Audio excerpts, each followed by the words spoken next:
All right, back with you here on the Darren Smith Show. John Schaefer and Jim Russell. And joined right now by the head coach of the Aztecs, Brady Hoke.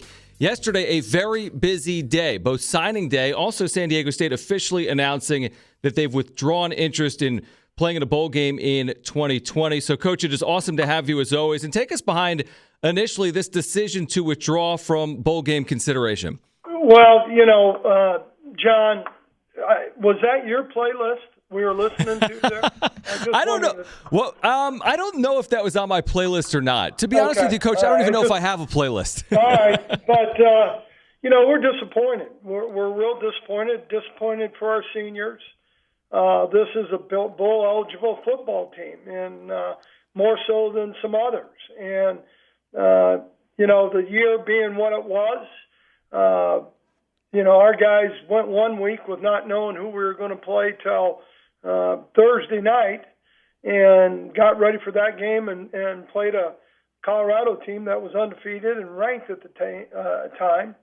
And just the decision, is one that we're disappointed with, that we didn't receive one of the 4 bowl slots by the Mountain West. We finished 4-2 in the league. The only time in history of sport that I know of that a 4-2 team with a head-to-head win isn't better than a 4-4 team. And, really disappointed in the conference in regards to Hawaii getting the bowl bid that I thought we should have got. And so, I meet with our team, seniors, team itself almost daily. The sacrifices that this team has made. We're one of 8 teams to play 8 straight weeks in the country, and that is a heck of a commitment by our players and their families. And for that reason, and in conversation, and JD was working his tail off, but we could never get any confirmation or guarantees to have these guys hang around until possibly, into Christmas week. And we had told the families that we would try and make a decision sooner than later. And, we're moving forward, proud of the seniors, proud of our team. John, we were tested 4,500 tests for COVID. We only had 2 positives out of 4,500. That really, honestly, that alone in itself is an amazing accomplishment when you think about football in 2020. We had programs, coaches, that basically didn't play this year. There's programs around the country that play 2 or 3 games all year. Yeah. So that in itself is an amazing accomplishment. When you talk about Hawaii getting that bowl bid, is this something the Mountain West is going to change moving forward? It's kind of a remarkable occurrence that you beat them. You had a better conference record than them, yet there's some loophole. Is this 2020 only, or is this something that needs to be changed moving forward? Well, if it's going to run this way, the way it did, then there's definitely something wrong with the system. So, and there's a heck of a lot more smarter people than myself who can figure this out, but it just, it really broke my heart for our guys who are playing their last year, guys who have done a great job, and I'm talking about our seniors, how they've handled this football team and the commitment that the young players on the team and the accountability that they showed towards the seniors. 4,500 tests and 2 positives. That's amazing, and, at the same time, there are 2 games in there where we didn't play our best football. So from that standpoint, that's on us. And we understand that. And we can't let that happen again. Coach, look, we know you're not going to a bowl game. A lot of fans are upset about it. You look at a season and you might say, well, a successful season would be going to a bowl game or winning your conference. Yep. But I think this year, at least to me, I think this year is one of your most successful years you could probably have just because of the stuff that you've been through, like you said, 4,500 tests, only 2 positives. You played every single week that you were allowed to play. You gained games against a Pac-12 team in Colorado. For you, do you think this is one of a successful season for this program, even though you did not make it to a bowl game? There's a competitiveness that we all have, obviously, and I think it goes back to, how proud we are of this class and this senior class. We're proud of the whole team, but the senior class did a really, really good job in their leadership. I think they earned the respect of the younger guys because, they're 18 to, 22, 23 years old, to keep themselves in their bubbles as much as possible, and following all the protocols.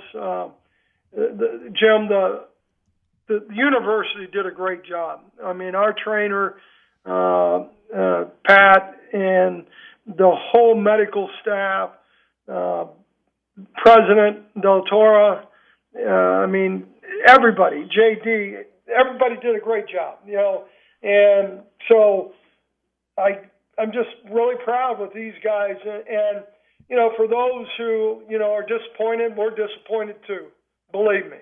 And, to be in the situation we were, could we have handled that? We should have. But it ended up not going that way. But the only thing I can tell you is this is probably one class of seniors that I will never forget because of what they did by their leadership.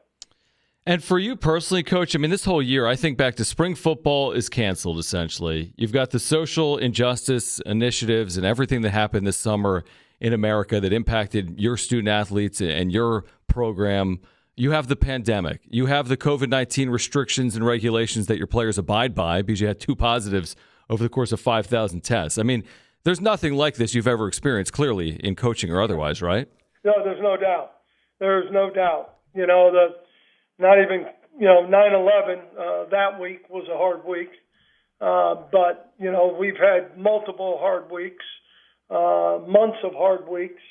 And, I think for those who, don't know what these guys have been through, their opinions, they maybe want to keep them to themselves because they have no idea. You went through a week where you were going to play Tulsa, then it was New Mexico, then it was Washington, then it was another school, and then it was Colorado, and less than 48 hours to get ready to play a game, to get the transportation, the logistics, the hotel, the different protocols that Colorado have compared to in the state of California. We were ready to leave the hotel and couldn't leave the hotel because they didn't have all their testing results back. It wasn't anything we did. We all tested when we needed to, but we were 45 minutes late from getting on the bus. And, that's all those things, how you had to eat. All those things are different. And I'm just proud of a bunch of 18, 22-year-olds. And, John, you heard me say the other day, look, there's a lot more people got out there having a lot harder than we do.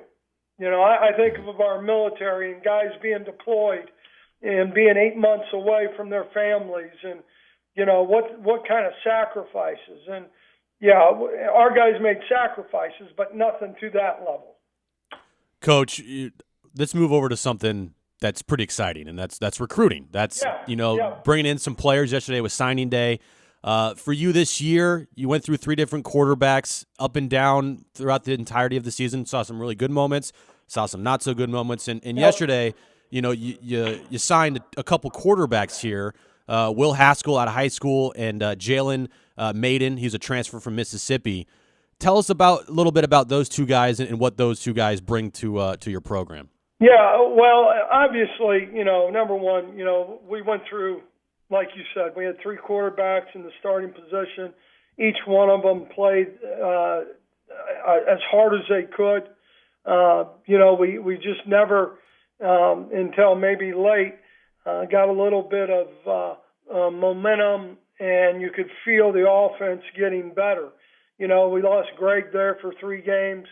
And Greg will be back, which is exciting.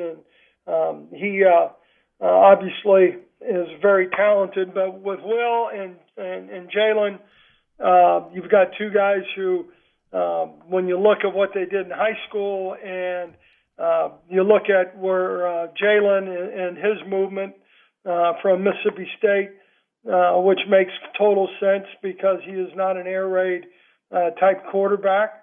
And so to have 2 dual threat guys come in to compete, with Lucas and Carson and Jordan, I think it just makes us better as a football team.